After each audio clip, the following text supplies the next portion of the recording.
All right, so this is my 10th vlog, and I guess if you're new to this, welcome. If you are returning, thank you for watching these. I've been looking at my analytics, and it says that 90% of my viewers are return viewers, so it's probably my friends and family. But if you're new, welcome. If you have a vlog, let me know in the comments. I'll watch your vlog too. But I know people are doing vlogs because now that I've been uploading them, these, the algorithm is suggesting for me to watch them. So, yeah. It's the day after Thanksgiving, just to set us in time, and I'm in Virginia to set us in space. I started reading a new book last night. I've had this on my shelf for a long time. It's called Together by Vivek Murthy. He was the Surgeon General. I don't know a lot about him. I should say the subtitle is The Healing Power of Human Connection in a Sometimes Lonely World. And I guess this has been on my shelf for a while.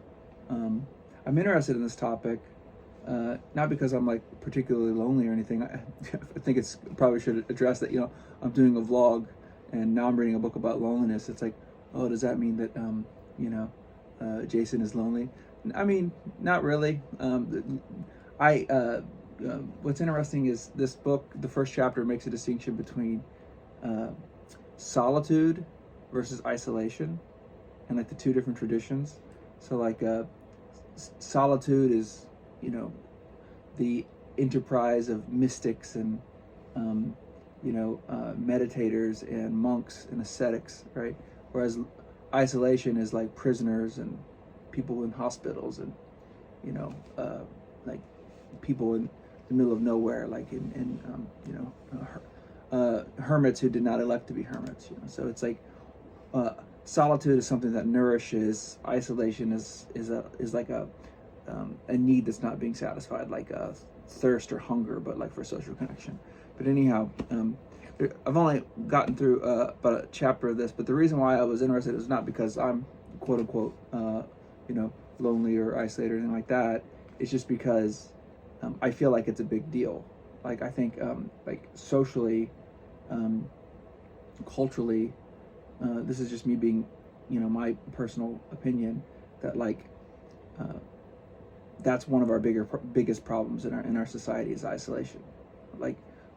It's weird because I think it's part of. I'm going to get on a soapbox right now. I think it's part of our our economic system.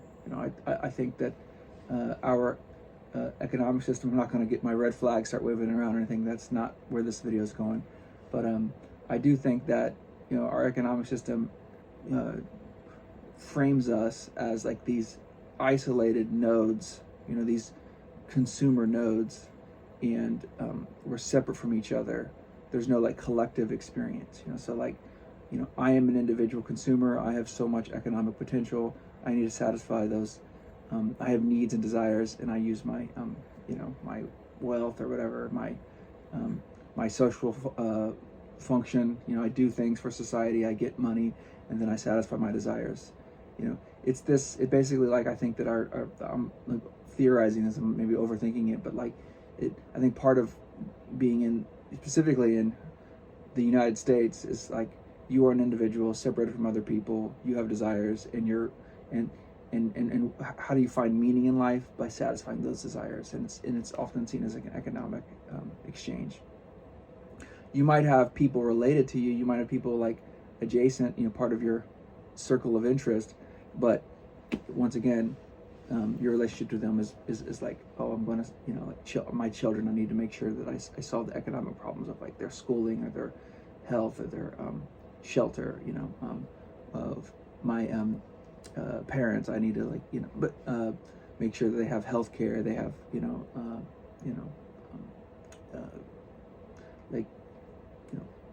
their basic needs are met, blah, blah, blah. I'm probably don't have time to go into this, but I do think that we're not really individuals in that way, right? That's a crazy claim, but I don't think that human beings are necessarily like individuals. I think that we are, like all creatures, kind of like, part of an ecosystem, part of like a what term should I use? A macroorganism, right? Like that we are much. There are connections between us and others. There are like invisible like integuments. Did I use that word correctly? Like threads that connect us to other people, and we, maybe we're not even aware of it. And what's interesting is when you separate people from each other, crazy things start to happen. And that's what this guy's looking at. It's like, it's not just like psychological, it's physical. Like he's writing in the beginning of the pandemic when people were socially isolating. I hate that term. Social distancing is the term. And he's just looking at how like it there's a stress response, there's high blood pressure, there's a propensity towards diabetes. Not only that, people when they're lonely, they tend to drink more alcohol, do more drugs, basically like spend more time on social media, like quick dopamine, But anyhow, not really sure where I'm going with this. I started reading this last night because I think I started reading it because my wife was like, "Why are you doing these vlogs?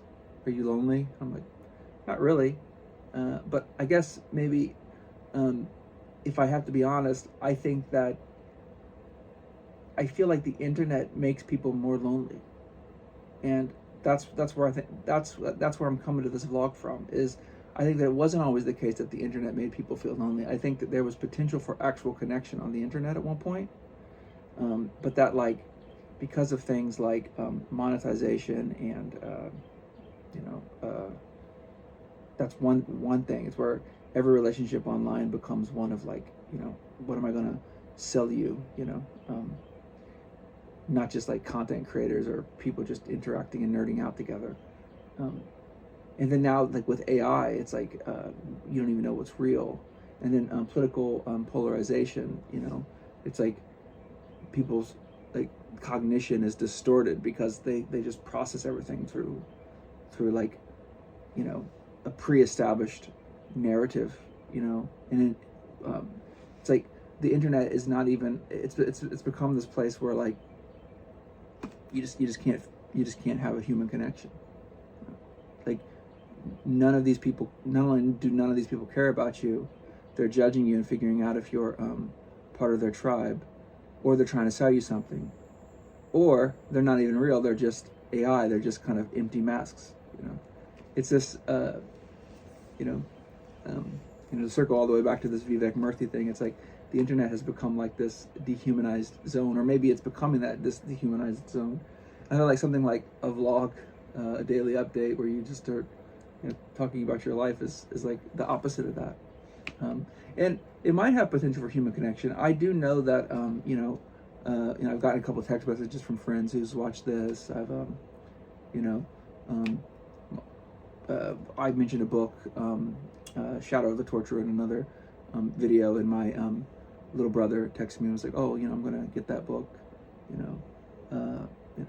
I'm sure I'm gonna, if I say something, let's say I haven't done this yet, but if I talk about something like this video where I go on this rant about the internet is this dehumanizing place, like I might send it to a friend who maybe it ends up being a phone call, and we talk using our voices for a little bit. I don't know, but anyhow, about like one chapter into this, it's really intriguing. It's the preface in the first chapter, and he's mostly just saying, I'm the Surgeon General. Everybody thinks of like, loneliness is a psychological problem, not an actual, physical health problem. And he's like, no, they're tied together. And I'm just linking this to the internet. Yeah, that's all I really wanted to. It's the day after Thanksgiving, and I have I have this hat, merry and bright. This is my my tree decorating hat. We put up our tree. Well, our tree was already up, but we decorated it last night. And then after we put up the tree, I played Warhammer 40k Inquisitor for about 45 minutes, which is awesome. And I'm reading a whole bunch of books. I have a whole bunch of papers to grade, and you know, it's break, so I'm like, should I grade the papers or should I just allow myself to just chill? But no, I definitely need to grade some papers. So. All right, well, thank you very much, and have a good day.